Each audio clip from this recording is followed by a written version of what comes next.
وہ آپ لوگوں سے مذاکرات مانگ رہا ہے. باقی جو آپ لوگوں کے زخم ہیں جو چھد گئے ہیں, جو خون رس رہا ہے, ان کے اوپر جو ٹکور کی ہے وہ جاوید چودھ صاحب نے بڑی زبردست ٹکور کی ہے. میں جاوید چودھ صاحب سے ایکسپیکٹ نہیں کرتی تھی کہ وہ اس حد تک جا کے ٹکور کر دیں گے, مگر امید ہے کہ یہ ٹکور جب آپ لوگوں کے زخموں کے اوپر پڑے گی تو تھوڑا آپ لوگوں کو سکون آئے گا. پھر آگے وہ لکھتے ہیں کہ اپوزیشن میں یہ آدمی تھا تو اسے گرم پانی اور کبھی ٹھنڈا پانی چاہیے.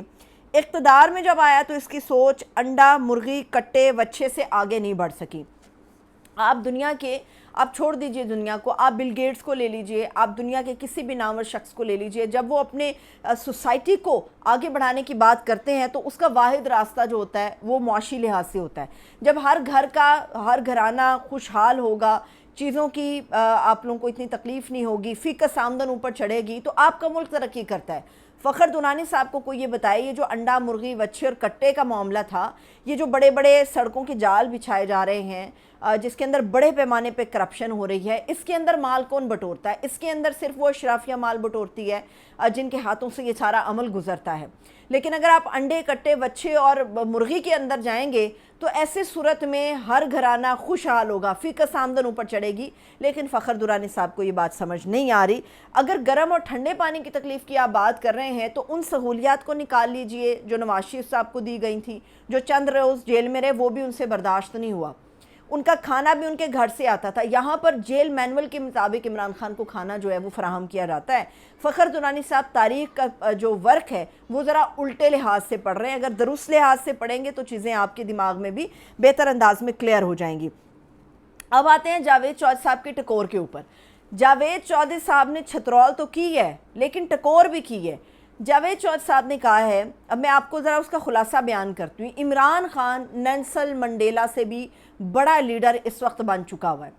فوج سمیت کوئی بھی ادارہ بشمول حکومت عمران خان کے سوشل میڈیا اور ان کے بیانیے کو شکست دینے میں ناکام ہو گئی ہے. جتنی قراردادیں انٹرنیشنلی عمران خان کے حق کے لیے ہمارے سامنے آئی ہیں, پورا زور لگا لی, وہ کہتے ہیں نا ٹل لگا لو, ٹل لگا لی اس گورنمنٹ نے اپوزیشن میں ہوتے ہوئے, نواز شریف کے دور میں ہوتے ہوئے.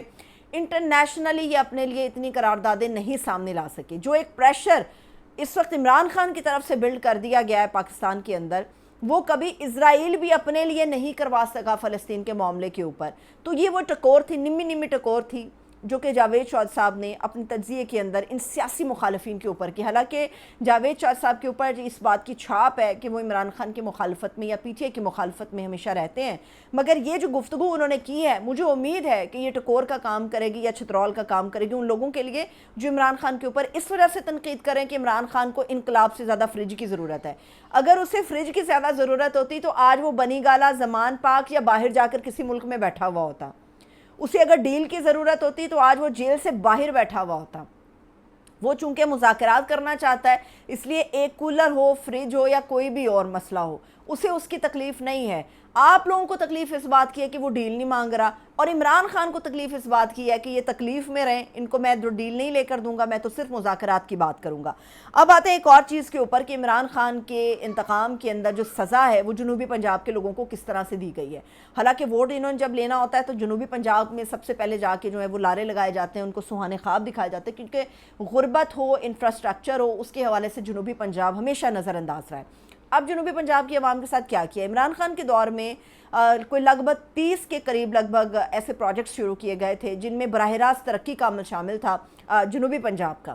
اب جنوبی پنجاب کے اندر یہ جو پروجیکٹ شروع کیے گئے تھے تقریباً 70% ان کے اوپر کام ہو چکا ہوا تھا. پھر عمران خان صاحب کی حکومت جو ہے اس کو عدم اعتماد کے ذریعے یا رجیم چینج کے ذریعے آپ کہہ سکتے ہیں گرا دیا گیا. اب یہ جو حکومت آئی ہے مریم نواز کی حکومت پنجاب کے اندر, مریم نواز نے کیا کام کیا ہے کہ جو جنوبی پنجاب کے 30 ایسے پروجیکٹ تھے جن کے اوپر عمران خان صاحب کی چھاپ تھی ان کو بند کر دیا گیا ہے.